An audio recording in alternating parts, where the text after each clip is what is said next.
Once upon a time, in the 1990s, a young man named Charlie inherited from his grandfather a picturesque castle and 3,500 acres of West Sussex farmland. But far from being the key to a life of wealth and luxury, this inheritance proved to be a growing liability. The castle was expensive to maintain. The farm was hemorrhaging money at an alarming rate. Charlie and his wife Isabella rolled up their sleeves and did their best, but the soil was poor and exhausted. Conventional farming was not financially sustainable. Charlie was at his wits' end. What could they do? Casting about for ideas, Charlie was inspired by a book about rewilding, returning land to its wild state. It was one of those brilliant, insane ideas. What if we do nothing? What if we stop farming, step back, and watch what happens without trying to control it?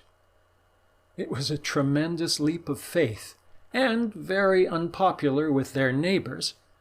But the more they studied the possibilities, the more determined the couple became to enable a natural landscape to reassert itself on their property.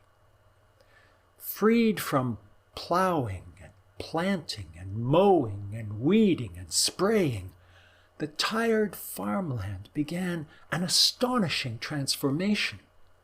Within a few short years, tall grasses and shrubs had invaded the fields. Goat willow and hedges of gorse and thorny scrub proliferated. Oaks and other large trees began to establish themselves. For a long time, the hardest thing was to do nothing, to let go of the steering wheel. Thistle or some other horrible weed blankets the fields. Do nothing. Farmers can't do that.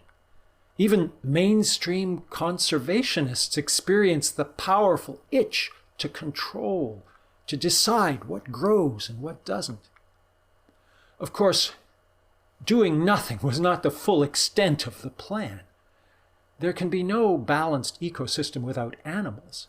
So they brought in an old breed of longhorn cattle, the best available replacement for the ancient extinct aurochs that once roamed wild Britain. Big Tamworth pigs were brought in to replace the wild boar. Red deer and Exmoor ponies stood in for their prehistoric counterparts. And all these large herbivores lived as wild animals in the fenced estate.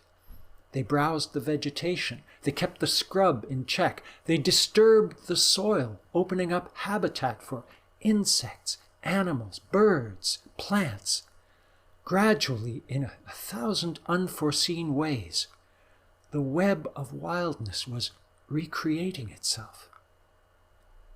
Fast forward 30 years, and the failed monoculture farm has become a biodiverse wilderness, a showcase, a center for conservation study, a popular tourist attraction, and a refuge for rare and endangered species like the purple emperor butterfly, the nightingale, the turtle dove, and many others.